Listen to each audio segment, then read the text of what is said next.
Assalamualaikum warahmatullahi wabarakatuh.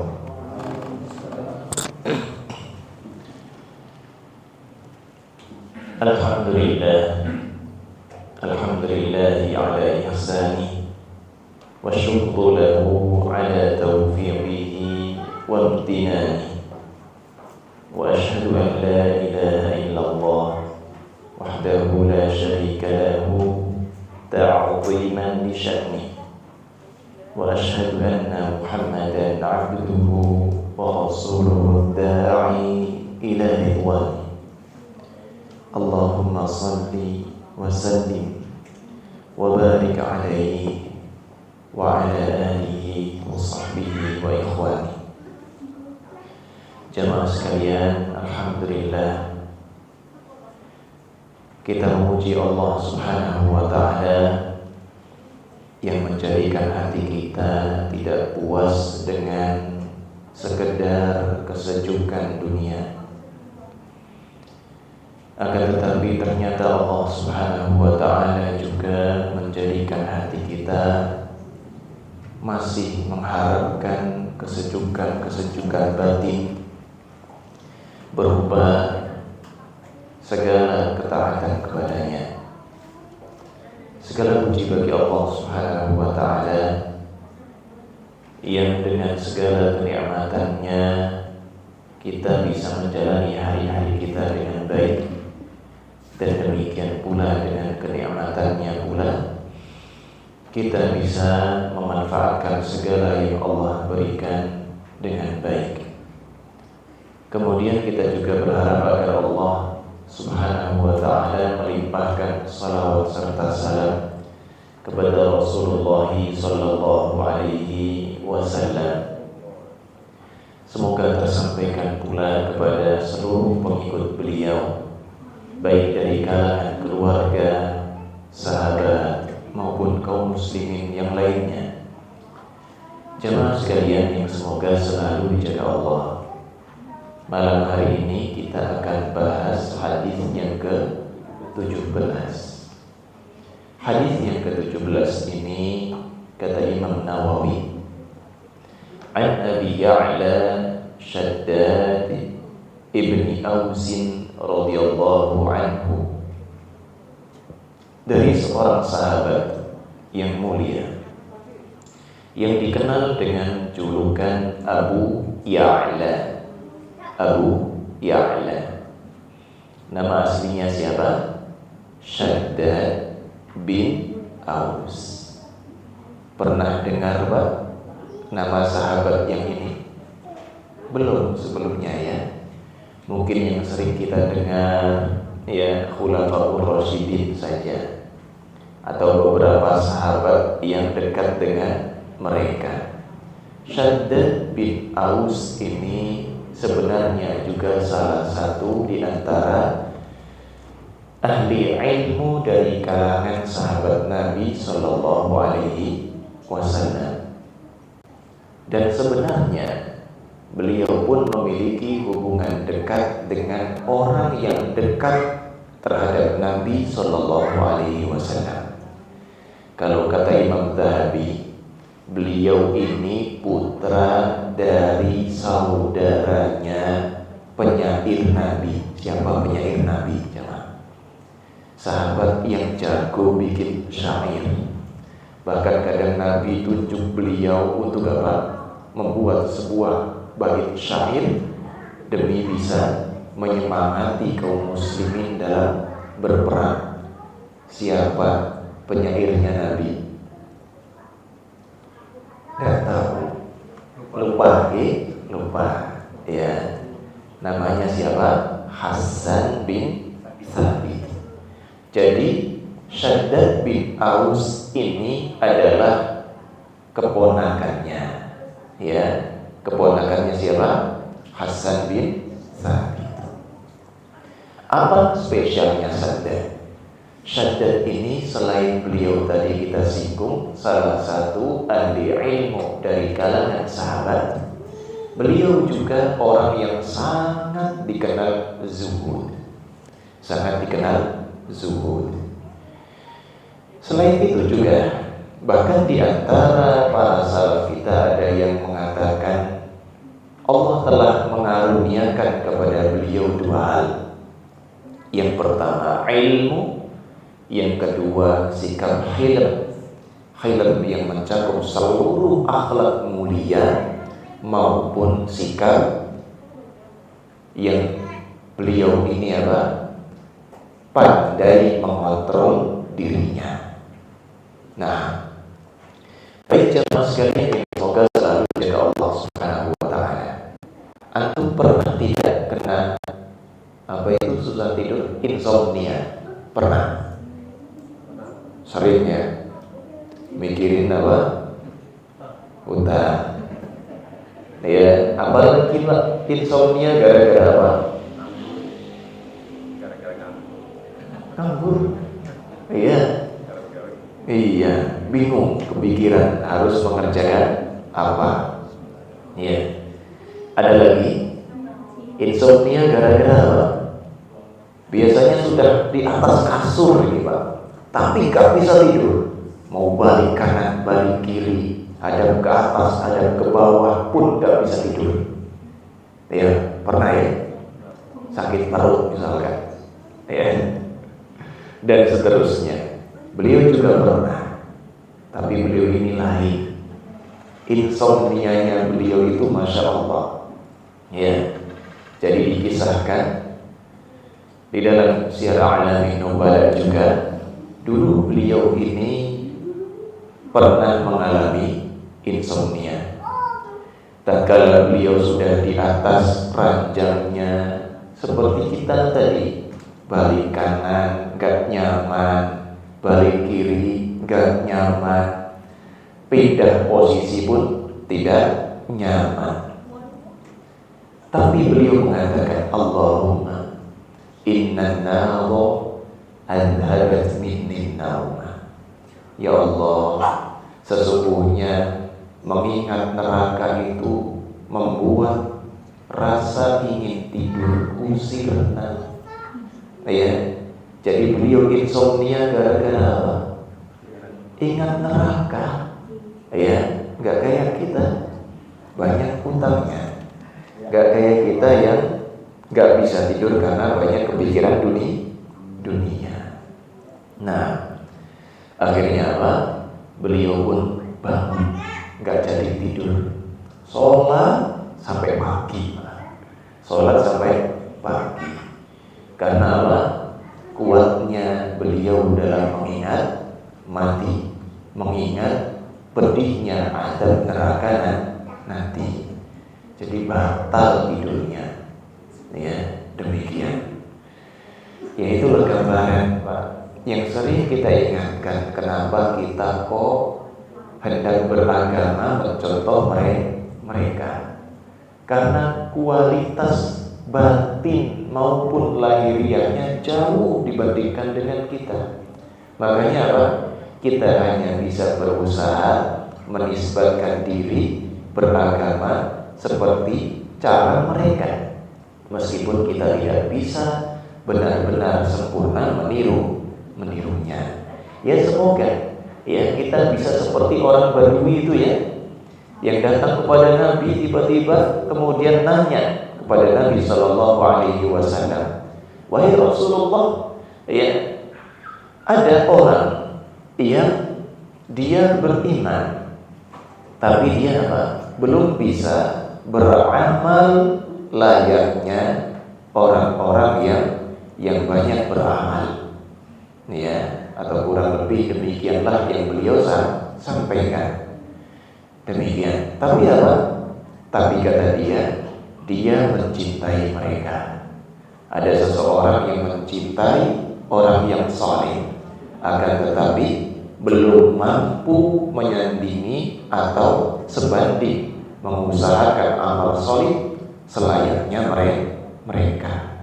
Ya, maka kata Nabi Shallallahu Alaihi Wasallam, setiap orang atau seseorang itu di akhirat akan berkumpul bersama orang yang dicintainya. Baik, ya, jadi minimal kita tahu mereka, kita cinta kepada para sahabat Nabi ini. Meskipun meskipun kita belum bisa beramal sebanyak mereka, batin kita tidak bisa sebersih mereka, ya. Semoga Allah juga berkenan mengumpulkan kita bersama mereka. Baik, jamaah sekalian, beliau dahulu pernah berkhutbah yang biasa. Salah satu tokoh dari sahabat Nabi yang tersisa. Beliau berkhutbah kemudian mengingatkan orang-orang, ayyuhan nas, wahai sekalian manusia, inna dunya ajalun hadir, sesungguhnya dunia ini hanyalah tempo saat ini. Ya'kulu minha al-barru wal fajir, orang yang baik maupun orang fajir bisa sama-sama makan di dalamnya, sama-sama bisa menikmati kesenangan dunia. Tapi kata beliau, wa innal akhirata ajalun mustaqim yahkumu fiha malikun qadir. Sedangkan akhirat adalah masa yang memang Allah akhirkan, tapi di sana nanti Zat yang Maha Raja, yang Maha Kuasa akan memberikan keputusan. Kalau dunia intinya apa tadi Pak? Kata beliau, di dunia itu mau orang baik mau orang buruk sama-sama bisa nikmati. Tapi kalau di akhirat memang Allah akhirkan, akan tetapi keputusan semua berada di tangannya. Tidak akan lagi Allah samakan peluang bagi orang yang beriman maupun orang yang ingkar. Ada wa innal khayra kullahu bihadafirihi fil jannah. Ingatlah, kata beliau. Jadi lagi khutbah beliau mengingatkan kaum muslimin, ingat bahwasanya segala kebaikan dengan seluruh perhiasannya itu ada di dalam surga. Sebaliknya, wa inna syarra kullahu bihadafirihi finnar. Sedangkan keburukan dengan segala yang menghiasinya itu ada di dalam neraka. Keburukan dengan segala yang menyempurnakan buruknya keburukan tersebut ada di dalam neraka. Itu diantara pelajaran dari kezuhudan beliau, dari keilmuan beliau, ya. Dan bahkan diantara yang disebutkan ahlul ilmi, beliau ini masya Allah, kalau bicara Allah berikan al-bayan, ya. Allah berikan kepada beliau ungkapan yang jelas. Demikian. Dan juga akhlak beliau yang dinukilkan Imam Al-Dhahabi juga, beliau juga Allah unggulkan apabila beliau marah, beliau pandai menahan. Ini sudah kita bahas pada pertemuan sebelumnya. Itu diantara keistimewaan siapa tadi? Shaddad bin Aus. Baik, ikhwan sekalian, beliau mengatakan an Rasulullah sallallahu alaihi wasallam, dari Rasulullah sallallahu alaihi wasallam, qala, Rasulullah bersabda, innallaha kataba al-ihsan ala kulli syai'. Sesungguhnya Allah telah kataba. Masih ingat kataba artinya apa? Kalau orang belajar bahasa Arab biasanya kataba artinya menulis, menulis. Tapi kalau ingat di bulan Ramadan ada kutiba alaikumus shiyam, bukan dituliskan tapi diwajibkan. Kira-kira di sini yang mana coba? Maknanya sebenarnya tidak bertentangan. Jadi artinya sesungguhnya Allah telah menuliskan, Allah telah mewajibkan, Allah telah menetapkan. Apa yang Allah tetapkan? Ihsan. Ihsan itu apa? Tindakan yang terbaik ala kulli syai', atas segala sesuatu. Baik, sebelum kita masuk ke bagian berikutnya, saya mau nanya lagi. Tulisan yang Allah tetapkan atau ketentuan Allah ini berkaitan dengan apa saja jemaah? Kalau misalkan seperti kata Nabi Shallallahu Alaihi Wasallam, apa tadi? Sesungguhnya Allah telah menetapkan ihsan pada segala sesuatu. Ini ketetapan apa? Ketentuan apa? Ketentuan syariat, ya. Akan tetapi kita tahu bahwasanya ketentuan yang Allah berikan itu bukan hanya berkaitan dengan syariat. Ada ketentuan takdir dan yang kedua ketentuan syariat. Masih ingat ya? Ketentuan takdir ini pasti terjadi meskipun tidak mesti Allah cintai. Apa tadi Pak? Ketentuan takdir pasti terjadi, ya, meskipun apa? Belum tentu Allah sukai. Biasanya dikenal dengan ketentuan takdir kauni. Sedangkan yang kedua tadi apa? Ketentuan atau ketetapan syar'i. Ketetapan yang berkaitan dengan agama atau syariat Allah. Ini sebaliknya. Ketentuan yang syar'i ini pasti Allah cintai, tapi belum tentu terwujud. Demikian. Nah, berkaitan dengan ini insya Allah masih ingat Allah berfirman, Inna kulla syai'in khalaqnahu biqadar. Sesungguhnya kami, kata Allah, telah menciptakan segala sesuatu dengan ketetapannya, dengan takdirnya, dengan kadarnya. Dan dalam hadis riwayat Imam Muslim dari Abdullah bin Amr bin As, Rasulullah bersabda, Kataballahu maqadira al-khalaiqi qabla an yakhluqa as-samawati wal arda bi 50,000 sanah. Allah itu telah menuliskan, telah menetapkan takdir seluruh makhluk sebelum menciptakan seluruh langit dan bumi 50 tahun, ya. Qal, dan beliau bersabda, wa arshuhu 'alal ma, sedangkan arsy-Nya Allah berada di atas air. Nah, baik jamaah, itu berarti berkaitan dengan apa?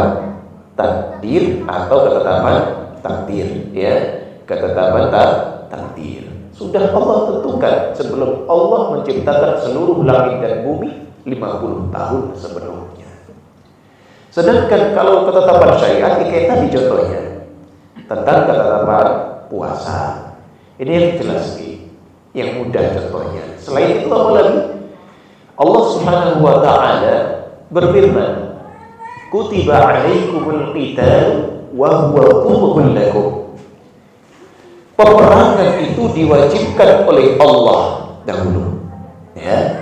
Sedangkan peperangan itu kalian benci. Siapa sih yang pengen apa? Meresikokan harta dan nyawanya? Gak suka. Tapi itu sudah Allah tetapkan bagian dari syariat agamanya, ya. Makanya orang-orang yang beriman yang mereka tidak terlalaikan dengan dunianya, mereka akan tetap berangkat untuk berperang bersama Nabi Sallallahu Alaihi Wasallam, ya. Sedangkan orang-orang munafik atau orang-orang yang berpenyakit di dalam hatinya, mereka bisa meninggalkan. Makanya kita tahu ya, Allah menetapkan bahwasanya tauhid adalah agama yang benar, ya. Islam adalah agama yang benar. Tapi ternyata ada orang semacam Abu Jahal, Abu Lahab yang mereka tidak mau beriman, ya. Jadi berkaitan dengan ketetapan syariat ini memang ada pilihan, ya, ada pilihan. Jadi tidak boleh kita beralasan nggak beriman, nggak mau sholat dengan apa? Alasan takdir. Ya, karena memang di sini Allah sudah memberikan pilihan bagi kita. Nah, baik jamaah sekalian. Dan di dalam hadis ini jelas, tindakan ihsan, perbuatan sebaik-baiknya itu jamaah bukan hanya pada diri sendiri saja, bukan pada istri saja, anak saja, orang tua saja, bahkan segala sesuatu. Ya. Jadi apa? Kerja pun Muslim itu idealnya kerjanya mengusahakan yang terbaik. Ya. Bukan hanya ibadahnya, Pak. Bahkan kalau misalkan contoh dari Nabi, Masya Allah, langsung kita lanjutkan ke bagian hadis yang berikutnya. Ya. Fa'idha qataltum fa'ahsinul qitlah. Kalau kalian membunuh, maka bertindaklah sebaik mungkin dalam pembunuhan. Pernah bunuh sesuatu, Pak? Pernah? Bunuh apa? Bunuh ayam. Ya, tapi di sini dalam hadis ini dibedakan, bunuh apa? Di sini dibedakan antara membunuh dengan nyembelih.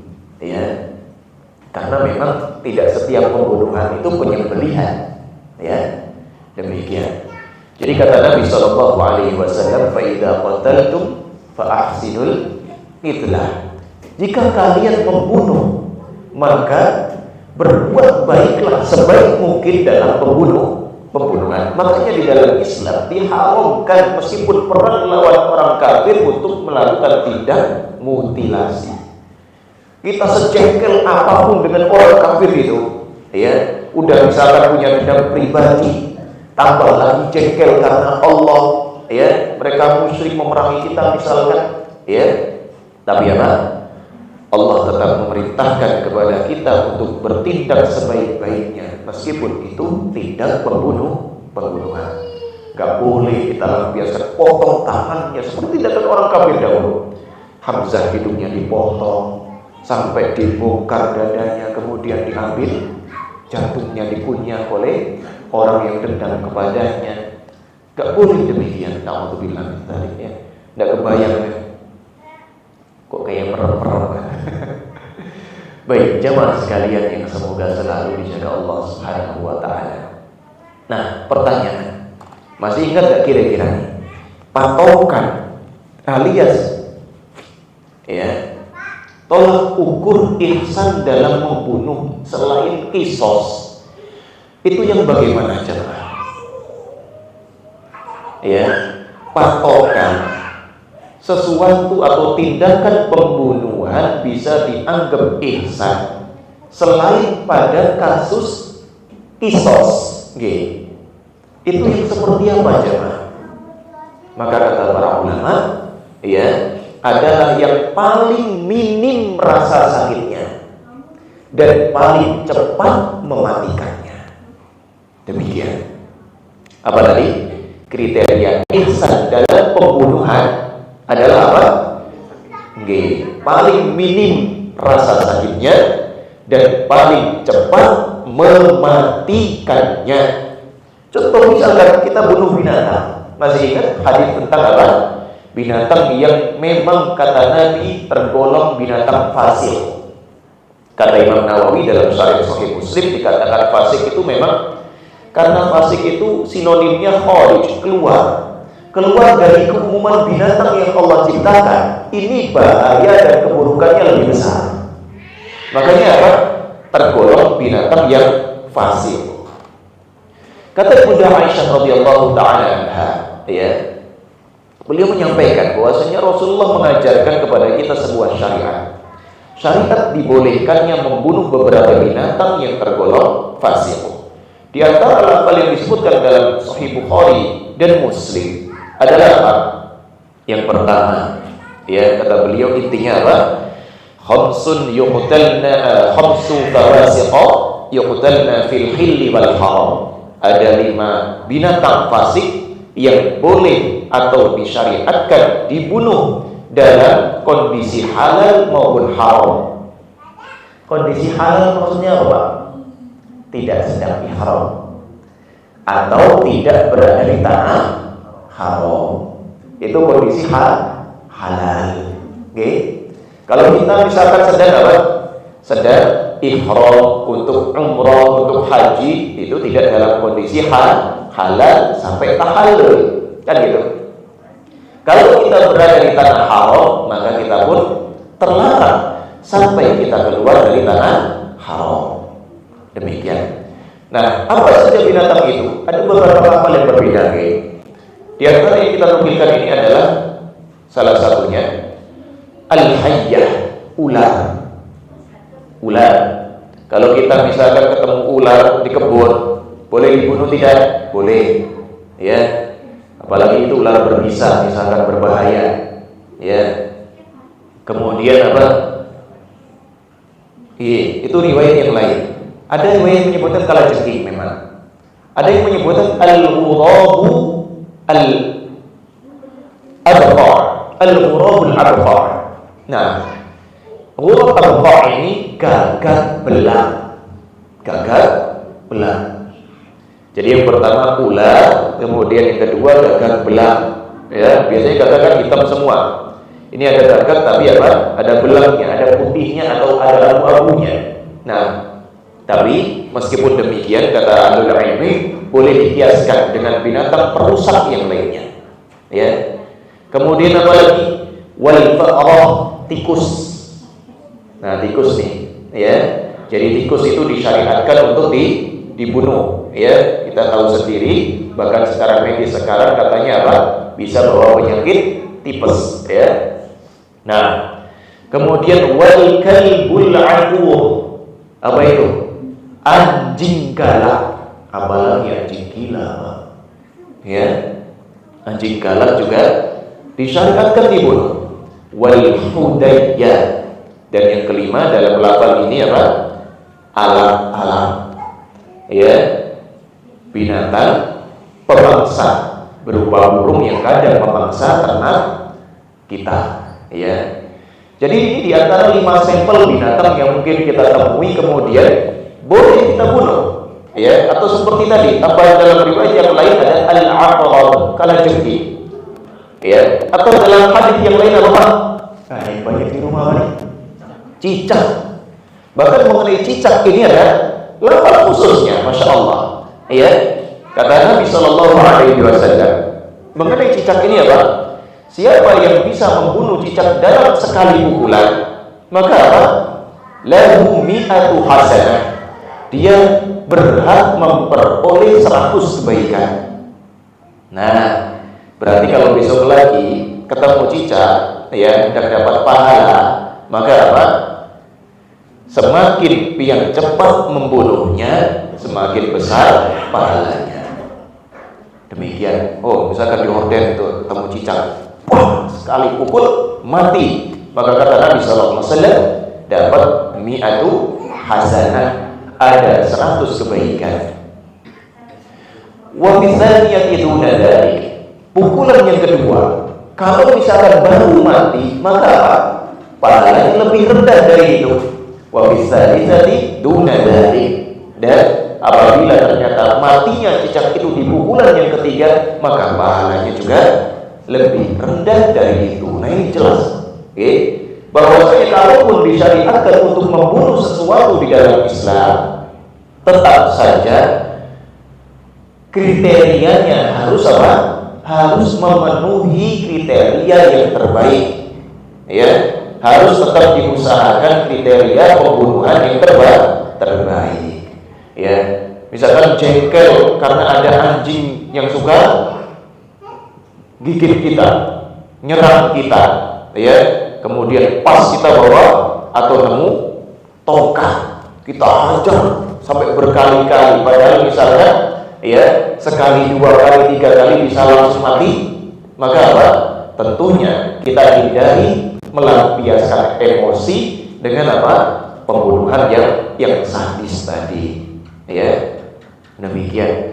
Bahkan, masya Allah, seperti Syekh Muhammad bin Shalih Al-Utsaimin, beliau juga mengatakan bahwa kalau memang terbukti membunuh binatang yang perlu dibunuh itu ya dengan disetrum lebih meringankan rasa sakitnya, maka apa? Disetrum saja. Demikian. Ya, kalau memang terbukti benar-benar apa?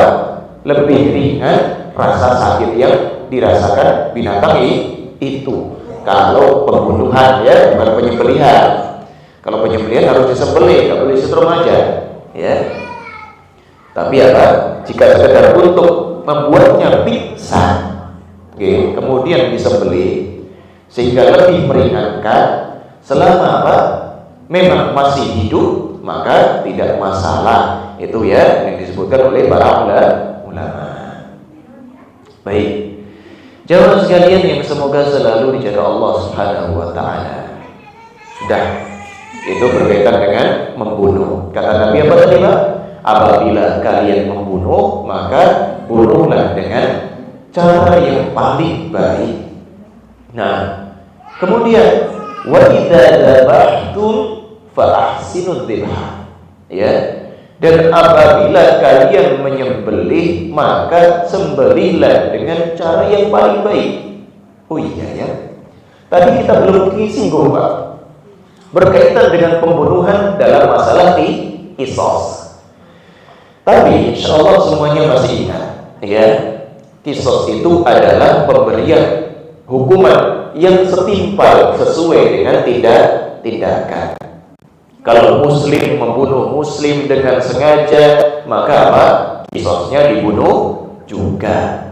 Tapi kalau muslim membunuh kafir, maka apa hukumannya? Tidak dibunuh, karena muslim itu lebih tinggi levelnya daripada orang kafir. Hanya saja dia wajib untuk menebusnya dengan diat yang besar. Ya, demikian. Nah, ikhwah sekalian yang semoga selalu dijaga Allah Subhanahu wa taala. Qisas itu mungkin kalau misalkan pembunuhan dengan dipenggal cepat memang. Ya. Tapi sekali lagi, kalau berkaitan dengan had atau ketetapan syariat, mau tidak mau, meskipun kadang nampak kejam, ya, itu semua harus apa? Sesuai dengan syariat Allah Azza wa Jalla. Apa yang pernah kita singgung, Pak? Zina. Masih ingat nggih?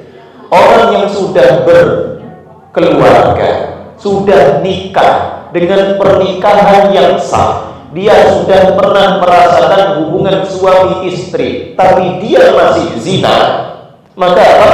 Hukumnya di dalam Islam dirajam, dilempari sampai meninggal. Kejam tidak, Pak? Antum dilempar batu sekali aja marah kok. Ya, jangankan antumnya, rumah dilempari kacanya pecah aja marah. Ya, ini subhanallah. Ya, kondisi di mana apa? Orang harus menembus dosanya dengan hukuman yang subhanallah mungkin bagi kita mengerikan. Ya. Tapi kalau misalkan orang dan bertaubat kepada Allah dari perbuatan zinanya, zina ini tersembunyi, jemaah. Zina ini adalah pelanggaran yang dilakukan seseorang yang berkaitan dengan ketetapan Allah. Ya. Sedangkan kalau pembunuhan tadi berbeda. Jadi taubatnya setiap dosa itu berbeda. Jadi contohnya misalkan si A pernah zina, tapi qadarullah nggak ketahuan. Dia mau bertobat kepada Allah, maka tinggal taubat dengan memenuhi 5 syaratnya. Syaratnya apa saja? Syarat taubat ada 5. Ikhlas, bukan pura-pura, Pak. Bukan karena nggak enakan sama orang, ya. Yang kedua, masih dalam masa bolehnya bertaubat sebelum sekarang, sebelum kiamat, ya. Yang ketiga apa? Dia meninggalkan tindakan maksiatnya tersebut, ya. Dia sudah selesai dari tindakan itu, kemudian bertekad tidak mengulanginya, dan yang terakhir menyesali tindakannya. Ini kalau taubatnya berkaitan dengan hak Allah yang dilanggarnya. Zina kan enak-enak aja, Pak. Pelakunya merasakan kenikmatan, tapi dia telah melanggar apa yang Allah haramkan. Tapi kalau membunuh itu apa? Taubatnya juga berkaitan dengan hak orang. Makanya orang dikatakan taubat dari membunuh kapan? Selain 5 syarat tadi, dia juga apa? Menyerahkan keputusan kepada keluarga korban. Ya. Jadi tidak cukup taubatnya orang yang melakukan pembunuhan dengan sekedar kepada Allah saja, ya, tanpa dia mendatangi ya keluarga korban untuk mengambil keputusan, minta halal, minta halal. Baik, jamaah sekalian yang semoga selalu dijaga Allah. Baik, kita lanjutkan. Nah, masih ingat tak apa hikmah dibalik hukuman rajam, jemaah? Kenapa sampai dilempari seluruh tubuhnya dengan batu sampai meninggal? Masih ingat? Alasannya di antara hikmahnya kata para ulama adalah karena zina itu kenikmatannya dirasakan seluruh tubuh, makanya hukumannya pun ditimpakan kepada seluruhnya. Ya, makanya dahulu tatkala ya ada seorang wanita sahabiyat berzina, Nabi SAW ya kemudian meminta keluarganya agar dijaga sampai melahirkan, ya kemudian nanti dia datang lagi kepada Nabi SAW ya untuk apa? Dilakukan tindakan rajam. Nabi memerintahkan agar ya pakaiannya diamankan, diikat, supaya apa? Nanti kalau melempar dia merasakan sakit refleks dan seterusnya tidak sampai tertanggalkan pakaiannya. Ya, demikian dirajamlah. Sampai ada satu sahabat yang murka, melaknatnya. Kata Nabi SAW, beliau telah bertaubat dengan taubat yang kalau misalkan dibagikan kepada 70 penghuni kota Madinah, sungguh akan cukup bagi mereka. Masya Allah. Ya, taubatnya satu orang tapi cukup mewakili untuk menebus 70 orang yang berdosa. Itu gambaran sungguh-sungguhnya beliau dalam bertobat kepada Allah. Baik jamaah sekalian, contoh yang lain, cerita itu insya Allah pernah dengar. Hadis ini juga disebutkan Imam Bukhari dan Muslim. Di zaman Nabi SAW, ya, para sahabat pernah menemukan seorang anak perempuan yang hampir meninggal. Kondisinya apa? Kepalanya bocor, berdarah, terhimpit 2 batu yang melukainya. Ya. Tatkala didapati demikian, ada salah satu riwayat menyebutkan Rasulullah melihatnya. Ada riwayat yang lain menyebutkan dibawa kepada Nabi SAW dalam kondisi sekarat, ya, kepalanya nyaris hancur karena apa? Karena dihantam dengan batu yang keras. Tatkala Nabi bertanya kepadanya, apakah yang membunuhmu fulan? Dia mengisyaratkan dengan kepalanya. Ya, udah nggak bisa ngomong lagi, Pak. Udah sekarang. Kemudian Nabi bertanya lagi, apakah si fulan? Dia mengisyaratkan tidak. Kemudian yang ketiga disebutkan, apakah si fulan? Dia mengisyaratkan dengan kepalanya. Iya. Ternyata dia ini, si gadis kecil ini jemaah, ya, adalah korban salah satu orang yang zalim dari orang Yahudi yang ada di kota Madinah. Ini orang Yahudi, subhanallah, disebutkan sebagai ahli ilmi bahwasanya dia memang punya kebiasaan seperti ini, Pak. Ya, suka zalim kepada anak-anak. Nah, atau dalam riwayat yang disebut Imam Bukhari dan Muslim, motif pembunuhannya karena anaknya itu lagi pakai perhiasan yang indah di kepalanya, terbuat dari emas, dirampaslah perhiasan itu, kemudian anak ini dihantam pakai batu sampai meninggal. Ya, hampir meninggal, ketahuan Nabi SAW. Kemudian para sahabat diperintahkan oleh Nabi untuk memanggilnya, yang menangkapnya dan dimintai keterangan. Dia ngaku akhirnya. Kemudian apa yang dilakukan Nabi SAW? Tatkala sudah ditangkap, Nabi pun menetapkan bahwasanya kisosnya serupa.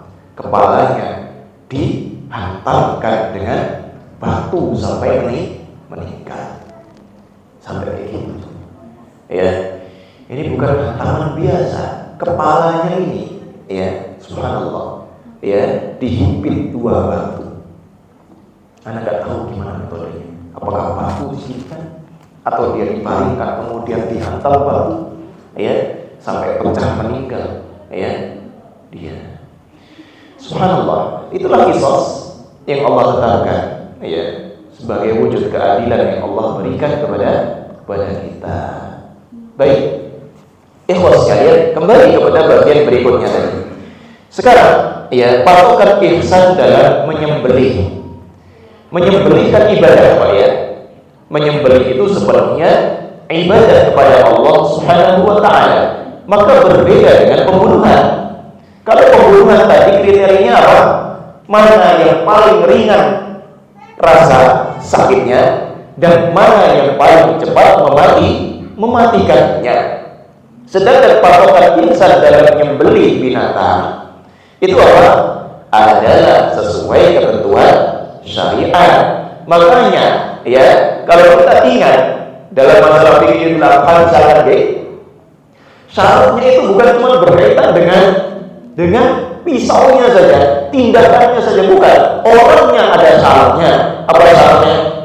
Kalau hendak menyembelih dia harus sudah mumayyiz.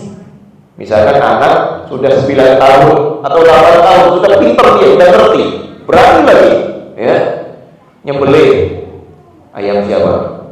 Jangan ayam tetangga, ya. Ya. Mamanya nggak berani misalkan, tapi anaknya 8 tahun sudah bisa bedakan yang benar salah, masya Allah, ya. Kemudian apa? Dia akalnya sehat, maka sah dia sembelihannya dengan syarat yang berikutnya, muslim, ya, atau ahli kitab. Boleh nggak makan sembelihannya ahli kitab? Boleh, ya?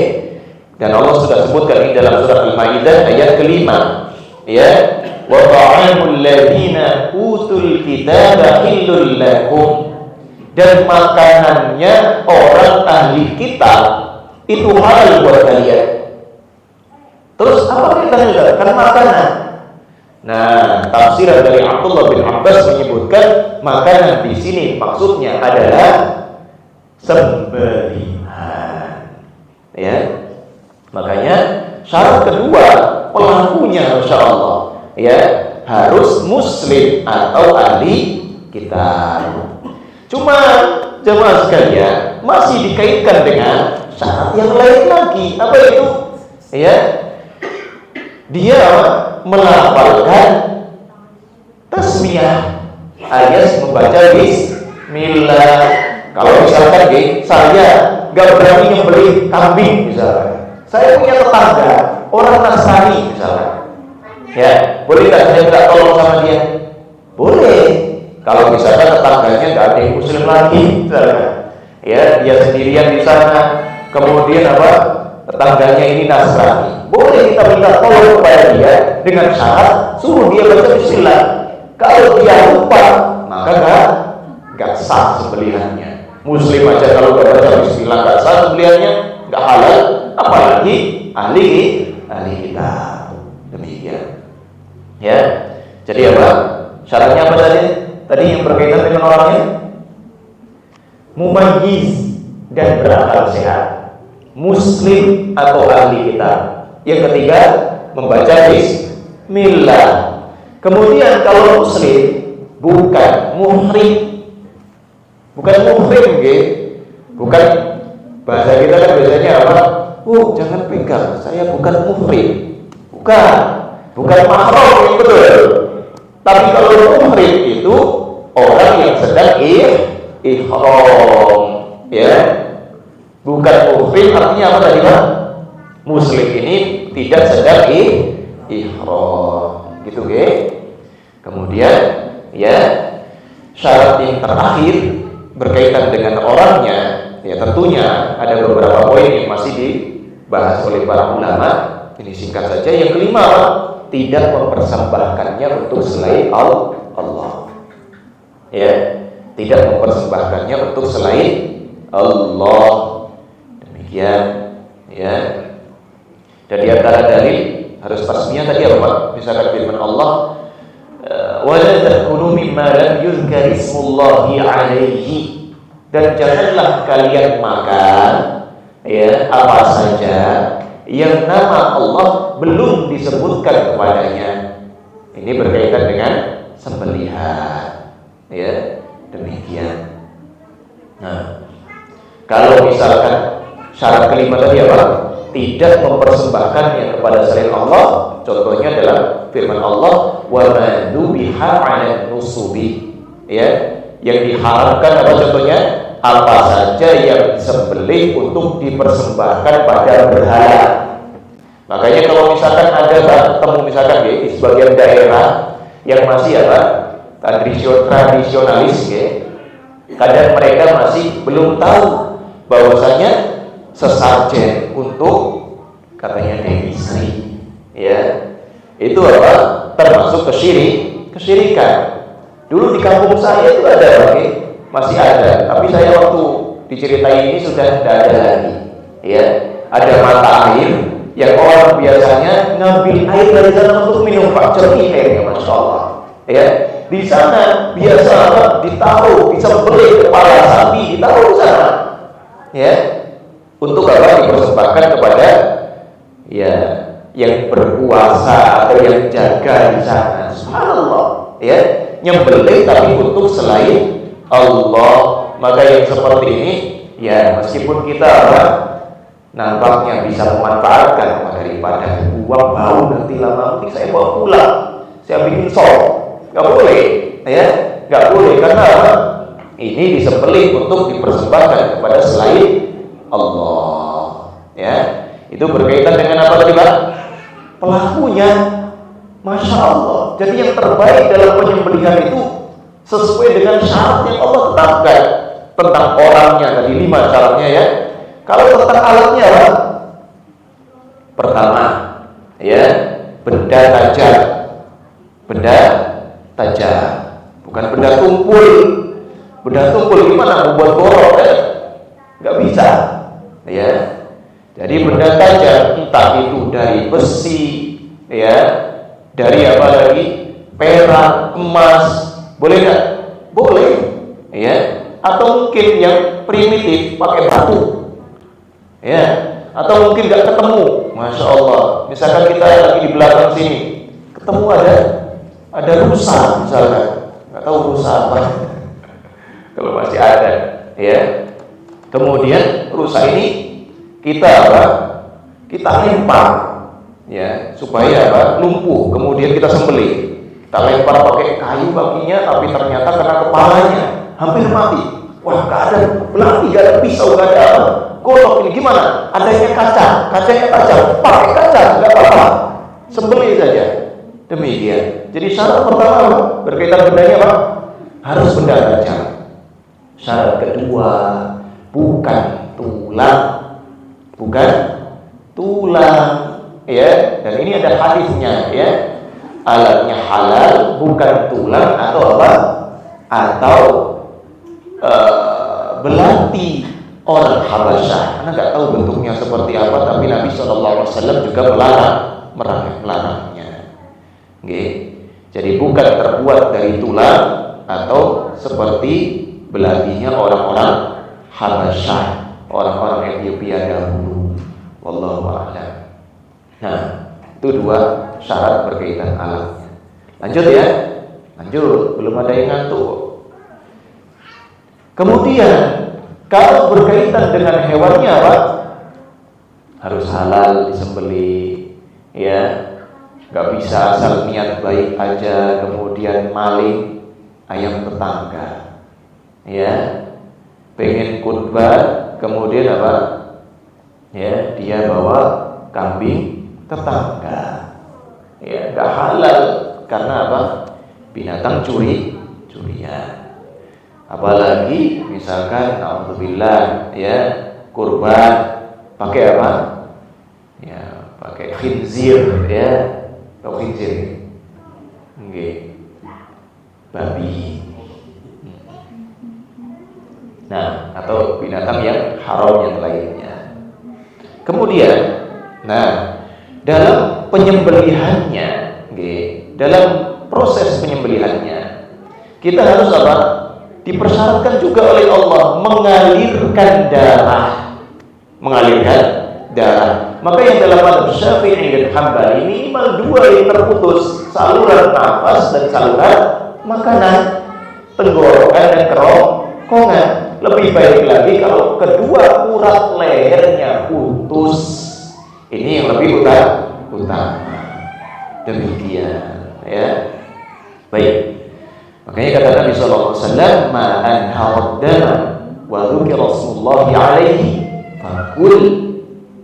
Apa saja, binatang apa saja yang dia mengalirkan darah, alias apa? Sudah disembelih, entah itu dengan dzabah seperti biasa kita nyembelih sapi dan kambing dan ayam itu, atau nahar seperti tusukan pada unta, maka apa? Sudah mengalirkan darah, dan jika itu disebutkan padanya nama Allah alias sebelumnya baca bismillah, fakul, kata Nabi, makanlah. Ya, demikian. Baik.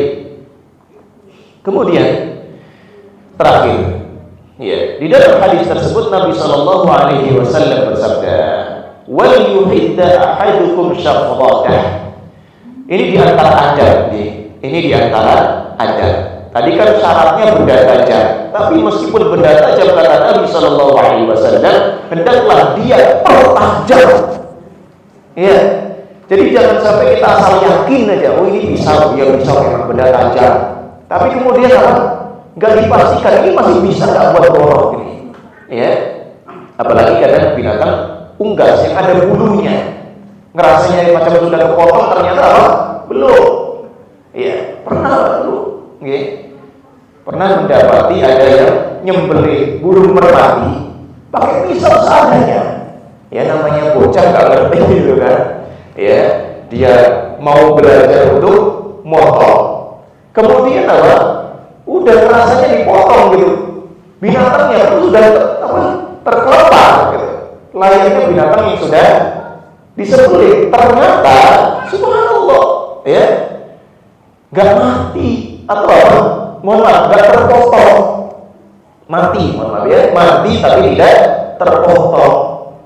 Jadi mungkin luka dalam di lehernya ini parah, tapi kulitnya nggak sampai terpotong dan menumpahkan darahnya.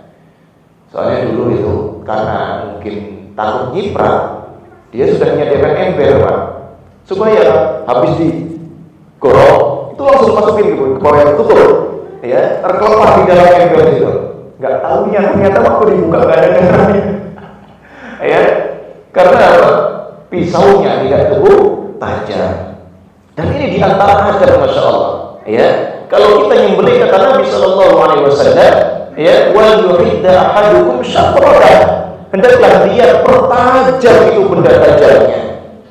Wal yurih dari hadah, dan hendaklah dia membuat, ya, sembelihannya nyaman. Ya, nggak usah dipijitin juga kali ya. Jadi dibikin nyaman, dikasih makanan yang segar misalkan. Dan contoh yang lain juga yang pernah ditegur Nabi SAW, ya. Ada salah satu sahabat yang najamin pisaunya di hadapan sembelihannya. Apa kata Nabi SAW? Apakah kamu bunuhnya 2 kali? Apakah engkau hendak membunuh binatangmu ini dua kali? Ya, karena apa? Binatang itu juga punya perasaan, ya, punya insting, punya insting, dan memang ada perasaannya, ya, layaknya induk yang menyayangi anaknya. Mereka juga sadar bahwasanya ada, ya, benda yang bisa mencelakai mereka. Udah tahu ini, sadar dia, apalagi kawan-kawannya sudah pada disembelih duluan, ya, udah deg-degan, apalagi ini pisaunya nih ditampari diasah di depan matanya. Subhanallah. Kata Nabi sallallahu alaihi wasallam apa? Ittaqillah, maaf ya. Aturidu an tumitaha mautat. Ya, apakah engkau hendak membunuhnya berkali-kali? Kasihan, jangan. Makanya apa? Bikin relax tadi. Kalau kambingnya apa? Hendak disembelih, dibikin nyaman dulu. Tapi kalau memang karakternya suka berontak ya gimana lagi, Pak? Ya. Misalkan apa? Kayak cerita antum di sini dulu ya. Sapinya pernah kabur ya. Nggih. Padahal udah baik-baik gitu kan. Ya, demikian. Memang ada binatang yang karakternya liar. Maka yang seperti ini pun jika memang tidak bisa ya dengan proses penyembelihan, ya sebisa mungkin kita layaknya atau kita sikapi layaknya hewan buruan. Kalau misalkan nggak bisa ditangkap, nggak bisa disembelih gimana? Boleh ditembak, Bismillah tembak, atau ditombak, Masya Allah ya. Kan senang rame-rame kita berburu sapi liar. Tapi jangan lupa masalah ya. Demikian. Baik ikhwan sekalian, kita rasa cukup ya sampai sini dahulu. Hadisnya cukup singkat dan insyaallah banyak poin yang bisa kita ingat darinya. Semoga yang sedikit ini bisa bermanfaat bagi kita, entah itu pelajaran dari teladan Syaddad bin Aus atau dari pesan Nabi Sallallahu Alaihi Wasallam yang terdapat dalam hadis yang mulia ini. Wallahu a'lam bishawab. Nah, panitia, ada pertanyaan enggak panitia? Tidak ada. Oh, kalau buah kesembelihan boleh makan nggak? Buah, iya. Buah yang dipersembahkan kepada selain Allah, maka apa? Ya, para ulama berbeda pendapat. Ada yang membiasakannya ini termasuk sesuatu yang dipersembahkan kepada selain Allah, layaknya sembelihan. Tapi wallahu a'lam, karena sifatnya berbeda. Buah ini boleh dimakan tanpa persyaratan penyembelihan. Maka apa? Halal, wallahu a'lam. Ya, jadi kalau misalkan apa?